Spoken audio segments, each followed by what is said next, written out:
പിതാവിൻ്റെയും പുത്രൻ്റെയും പരിശുദ്ധാത്മാവിൻ്റെയും നാമത്തിൽ ആമേൻ. സ്നേഹസാന്ത്വനം ശുശ്രൂഷയിലേക്ക് എല്ലാവർക്കും സ്വാഗതം. സന്ധ്യയായി, ഉഷസ്സായി, 20-ാം ദിവസം. മക്കബായരുടെ 2-ാം പുസ്തകം 6-ാം അധ്യായം 12 മുതൽ 16 വരെയുള്ള തിരുവചനങ്ങൾ. ഈ ഗ്രന്ഥം വായിക്കുന്നവർ വിപത്തുകളിൽ ഭഗ്നാശരാകരുതെന്നും ഇത്തരം അനർത്ഥങ്ങൾ നാശത്തിനല്ല, നമ്മുടെ ജനതയുടെ ശിക്ഷണത്തിനാണ് ഉദ്ദേശിക്കപ്പെട്ടിരിക്കുന്നതെന്ന് മനസ്സിലാക്കണമെന്നും ഞാൻ അഭ്യർത്ഥിക്കുന്നു. അധർമ്മികളെ ദീർഘകാലത്തേക്ക് തന്നിഷ്ടത്തിന് വിടാതെ തൽക്ഷണം ശിക്ഷിക്കുന്നത് യഥാർത്ഥത്തിൽ വലിയ കാരുണ്യത്തിൻ്റെ ലക്ഷണമാണ്. ഇതര ജനതകളെ ശിക്ഷിക്കുന്ന കാര്യത്തിൽ അവർ തങ്ങളുടെ പാപങ്ങളുടെ തികവിലെത്തുന്നതുവരെ കർത്താവ് ക്ഷമയോടെ കാത്തിരിക്കുന്നു. എന്നാൽ നമ്മോട് അവിടുന്ന് ഇപ്രകാരമല്ല വർത്തിക്കുന്നത്.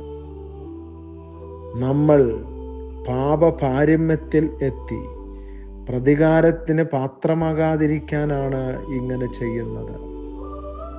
അവിടുന്ന് തൻ്റെ കാരുണ്യം ഒരിക്കലും നമ്മിൽ നിന്ന് പിൻവലിക്കുന്നില്ല.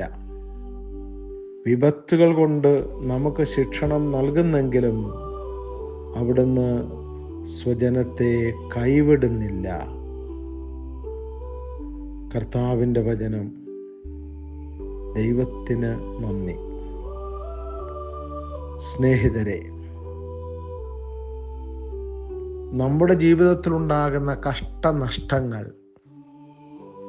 ദൈവവചനത്തിൻ്റെ വെളിച്ചത്തിൽ വായിച്ചെടുക്കേണ്ടവയാണ്.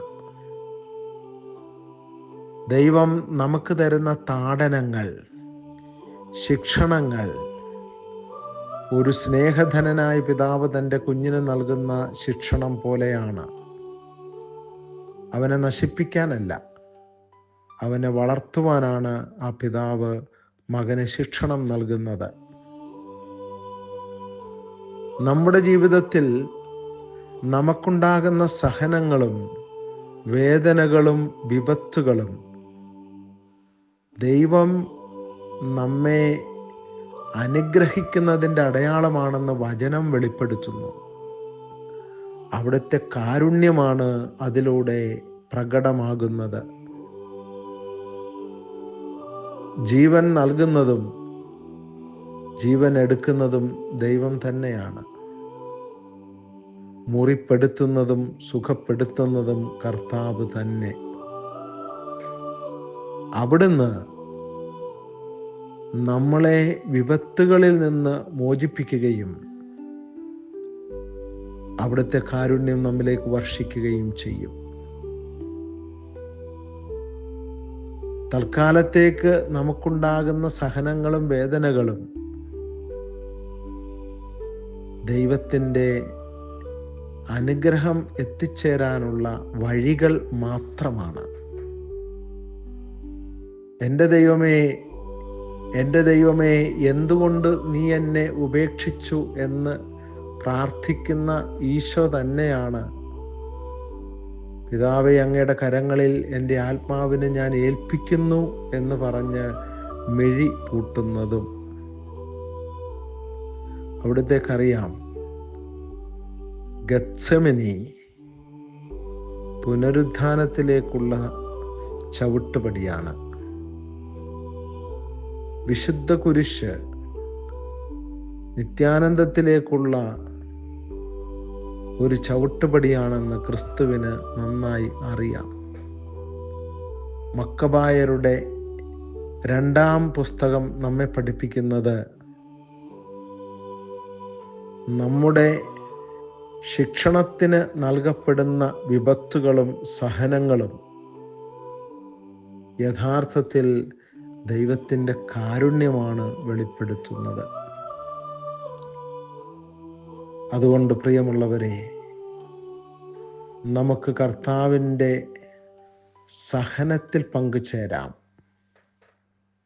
അവിടുന്ന് വാഗ്ദാനം ചെയ്യുന്ന പുനരുത്ഥാന സന്തോഷം സ്വന്തമാക്കാം. തങ്ങളുടെ സഹനങ്ങളും വേദനകളും സന്തോഷത്തോടെ സ്വീകരിച്ച പുണ്യ പുരുഷന്മാരെ പോലെ വീരോചിതമായ മരണം കൈവരിച്ചുകൊണ്ട് വിശ്വാസം ധീരതയോടെ വെളിപ്പെടുത്തിയ നമ്മുടെ പുണ്യ പുരുഷന്മാരെ അനുകരിച്ചുകൊണ്ട് നമുക്ക് മുന്നോട്ട് നീങ്ങാം. മക്കബാരുടെ 2 നമുക്ക് പ്രാർത്ഥിക്കാം. സ്നേഹപിതാവേ, ഞങ്ങളുടെ ജീവിതത്തിൽ ഉണ്ടാകുന്ന സഹനങ്ങളും രോഗങ്ങളും വചനബോധ്യത്തിൽ ഉൾക്കൊള്ളാനും വിശ്വാസത്തോടെ നേരിടാനും ഞങ്ങളെ പഠിപ്പിക്കണമേ. അങ്ങയുടെ അനുഗ്രഹ സാന്ത്വനം ഞങ്ങളുടെ സഹനം വഴി നേടാൻ ഞങ്ങളെ ശക്തരാക്കണമേ. ആമേൻ. പിതാവും പുത്രനും പരിശുദ്ധാത്മാവുമായ ത്രിത്വൈക ദൈവം നിങ്ങളേവരെയും സമൃദ്ധമായി അനുഗ്രഹിക്കുമാറാകട്ടെ. ആമേൻ.